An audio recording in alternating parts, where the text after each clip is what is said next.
Itu hilm, ya. Hilm. Orang hilm itu nggak tergesa-gesa, nggak panikan. Ini hebatnya orang yang hilm. Nah, maka orang-orang yang diberikan hilm, sifat hilmiah namanya. Orang-orang ini setelah mewarisi, boleh saya sebut seperempat kolbunya Nabi Muhammad Sallallahu Alaihi Wasallam. Jadi kolbu Nabi Muhammad itu isinya 4 bagian. Yang kedua, wal ilmi, ilmu. Ilmu itu nanti akan membuat orang mulia. Seberapa mulia seseorang, seberapa mulia yang dia tahu. Maka ilmu yang paling mulia tergantung objeknya. Lebih mulia makhluk apa Allah Khalik? Maka orang-orang yang mulia itu orang yang paling mengenal Allah. Walaupun dia tidak berpartai. Pasti orang partai nanti cari dia. Ya. Gus Imin sudah mulai lagi cari-cari nih. Siapa orang yang ngerti sama Allah? Namanya orang yang disebut kekasih Allah itu kan seperti mutiara di laut. Nyarinya harus tenggelam dulu. Harus masuk dulu ke dalam lautan. Cari. Nggak semua yang ada di dalam lautan itu mutiara. Harus cari satu-satu. Dan nggak mudah emang. Nggak mudah. Saya pun selalu mencari. Maka kemanapun saya pergi, selain ngajar, saya minta request. Jadi syaratnya bukan duit. Jadi saya datang itu mereka nanya, berapa honornya? Saya nggak pernah jawab.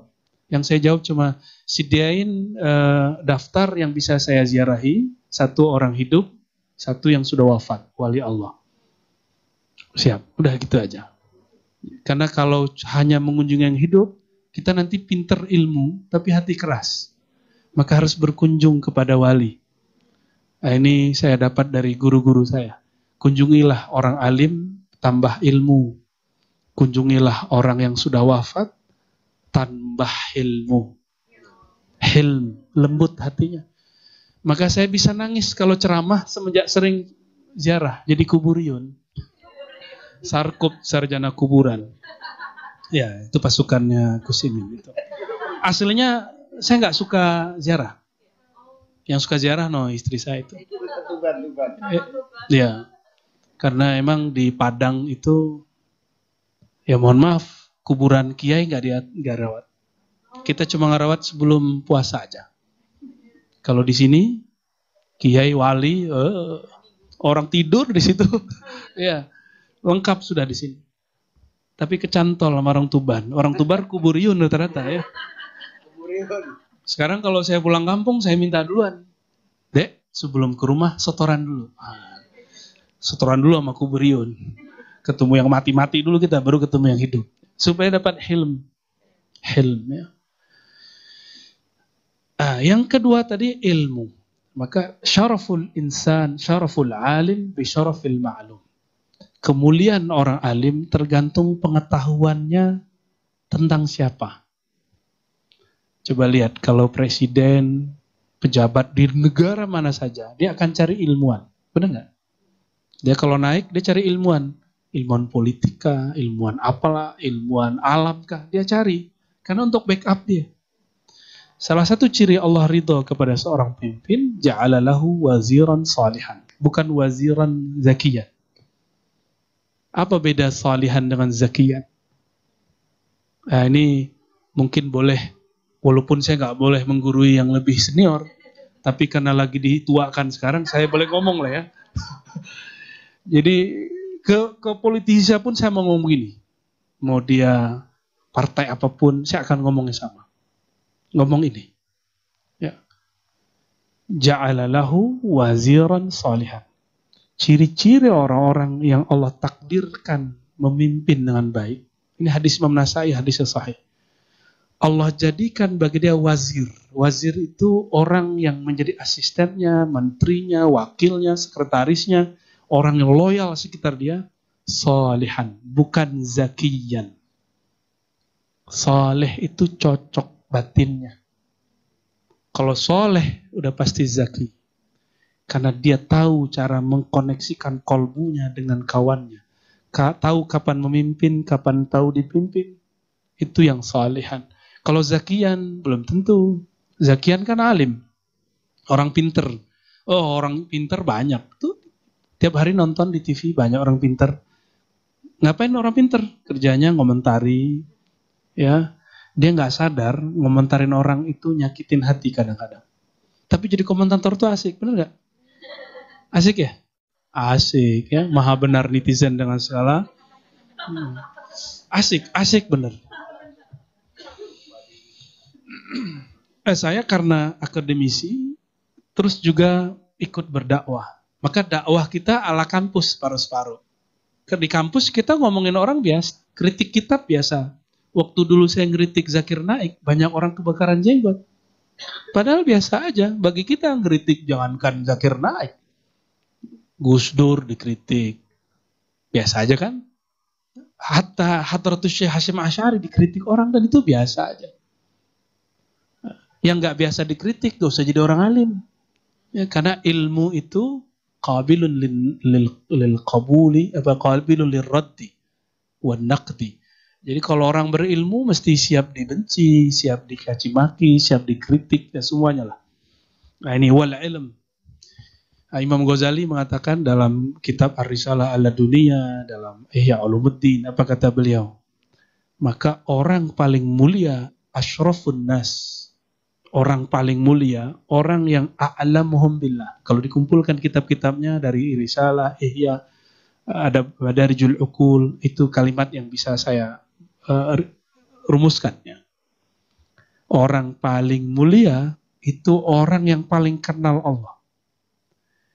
Maka nanti mohon maaf ini, nanti kalau udah musim 2023 kan musim nih, ntar 2023 ada yang nyalek, nggak tahu Gus Imin masuk yang mana nih?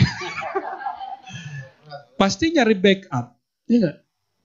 Backupnya siapa? Orang yang paling kenal Allah. Nah, tapi ingat, ini saya sampaikan pahit. Imam Sya'rani berkalam, hati-hati dengan para umara, para politisi. Mereka hanya datang ke orang alim yang kenal Allah, wali-wali di musim politik. Nah, semoga orang di samping saya nggak begitu. Ya, beneran nih ya.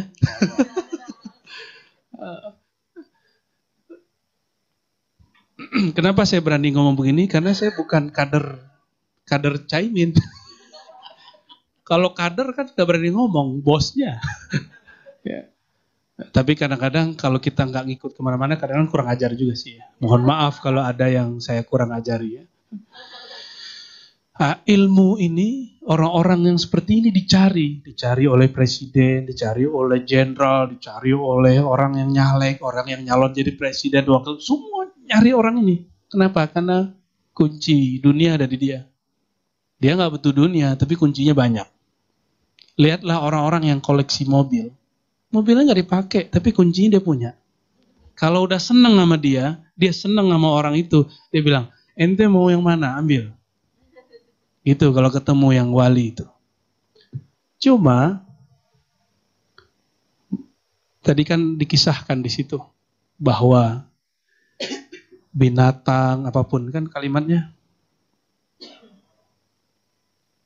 khalaqallahu ta'ala wa lam yabqa syai'un mimma khalaqallahu ta'ala illa ja'a li amrika ta'iyah.